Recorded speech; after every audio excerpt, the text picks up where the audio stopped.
तो हेलो बच्चों, कैसे हो सारे। स्वागत है आप लोगों का एजुकेशन पॉइंट ऑनलाइन के अंदर। पिछले लेक्चर में हम लोगों ने बात करी थी CSMA-CD की, ठीक है भैया। उससे पहले भी हम लोगों ने बात करी थी CSMA की, फिर एलोहा की। सब जगह मैंने आपको यही बोला कि भैया अगर कोलिजन हो जाता है तो हम एक रैंडम अमाउंट ऑफ टाइम के लिए वेट करते हैं, ठीक है भैया। और हर बार मैं आपको यही बोलता हूं कि एफिशिएंसी के लिए हम लोग ऑप्शनल होता है, अभी तक के लिए ऑप्शनल था कि हम लोग CSMA-CD या एलोहा के अंदर अगर या CSMA के अंदर कहीं भी अगर कोलिजन हो जाता है तो हम लोग क्या करते हैं, हम लोग एक एल्गोरिथम को यूज करते हैं जिसका नाम है बैक ऑफ एल्गोरिथम, या इसका पूरा नाम बोला जाए तो binary exponential back of algorithm. क्या बोला जाता है भैया? बाइनरी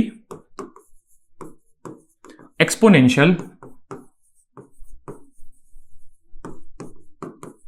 बैक ऑफ एल्गोरिथम, ठीक है। ये क्या बोला जाता है? बैक ऑफ एल्गोरिथम, ठीक है भैया। अब इसको बाइनरी एक्सपोनेंशियल क्यों बोलते हैं? बैक ऑफ एल्गोरिथम से तो आप ये समझ रहे हो ना कि जब हम बैक ऑफ जाते हैं, जब हम पीछे जाते हैं रैंडम अमाउंट ऑफ टाइम के लिए वेट करने के लिए, तो कुछ समय के लिए हमको वेट करना पड़ता है और उसके बाद जब वापस आए तो वापस कोलिजन ना हो, ये चीज ये एल्गोरिथम हमारा कंसीडर करवाती है, ठीक है भैया। तो इसको बाइनरी और एक्सपोनेंशियल क्यों बोला जाता है, मैं आपको धीरे धीरे बताऊंगा। तो मैं यहां पर आपको पहला पॉइंट ये बोलता हूं कि जब मैं एक बार कोलिजन खा जाऊंगा, ठीक है, ये एक बार जब मैं मुंह की खा जाऊंगा तो उसके बाद जब मैं वापस आऊंगा, जब मैं रिट्राई करूंगा, तो रिट्राई में मेरे कोलिजन के चांसेस मुझे कम करने हैं, इसके लिए ये एल्गोरिथम काम करती है, ठीक है भैया। चलो तो एक काम करते हैं, एक एक करके इसके हर पॉइंट को डिस्कस करना शुरू करते हैं, ठीक है भैया। चलो, मैंने माना कि मान लो मेरा ए, देखो ध्यान से देखना, एग्जाम में ये क्वेश्चन बहुत इंपॉर्टेंट होता है। एग्जाम में बैक ऑफ एल्गोरिथम बड़ी इंपॉर्टेंट क्वेश्चन के तौर पे आ जाती है, तो स्टार लगा लो भैया, इसके ऊपर जितने भी लगा सकते हो, ठीक है भैया। यहां पर आप क्या लगाओगे? सितारा। क्या लगाओगे भैया? सितारा, ठीक है भैया। जो अजीब से सितारा बनाया, ठीक है भाई, मान के चलो स्टार आपने लगा लिया, ठीक है भाई। मैंने क्या बोला? मान लो ये मेरी बैक ऑफ एल्गोरिथम के अंदर आने वाले, चलो एल्गोरिथम की बाद में बात करता हूं, पहले मैं बोलता हूं कि ये मान लो मेरे लैन केबल के अंदर दो कनेक्शन है, ठीक है भैया, दो कनेक्शन है।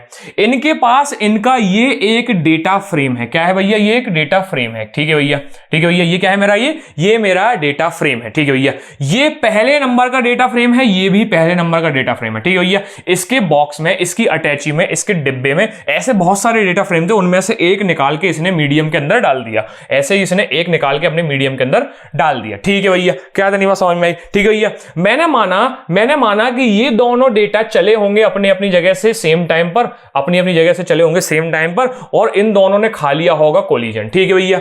तो यहां पर n की वैल्यू होती है कि कितनी बार इन लोगों ने इनिशियली कोलिजन खा लिया है, ठीक है भैया। तो n = 1 दोनों का मतलब यह है कि दोनों ने एक एक बार कोलिजन एक्सपीरियंस कर लिया है, दोनों लोग एक एक बार मुंह की खा चुके हैं, ठीक है भैया। चलो, तो n की वैल्यू 1 हो जाती है यहां पर। क्या इतनी बात समझ में आई? ठीक है भैया। इसको मैं करता हूं थोड़ा सा छोटा और आपको इसको हल्का सा छोटा करके क्वेश्चन को समझाने की कोशिश करता हूं, ठीक है भैया। तो बात सुनो, इधर रखता हूं, इसको इधर रखता हूं। मैंने क्या बोला? मैंने बोला कि भैया दोनों के लिए n की वैल्यू 1 है। n की वैल्यू 1 होने का मतलब यह है कि दोनों लोग एक एक बार कोलिजन खा चुके हैं, ठीक है भैया। यहां पर जो है, यहां पर क्या है? कोलिजन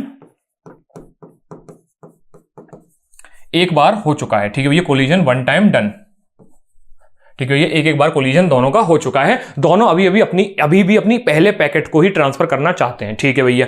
यहां पर एक फैक्टर आता है जिसको बोला जाता है कंटेंशन विंडो। क्या बोला जाता है भैया? कंटेंशन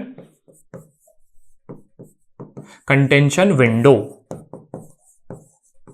ठीक है भैया। कंटेंशन विंडो, कंटेंशन टाइम, दो फैक्टर होते हैं जो आप अभी पढ़ोगे और आगे जाके भी पढ़ोगे। कंटेंशन विंडो, कंटेंशन टाइम दोनों का मतलब होता है, कंटेंशन का मतलब होता है यहां पर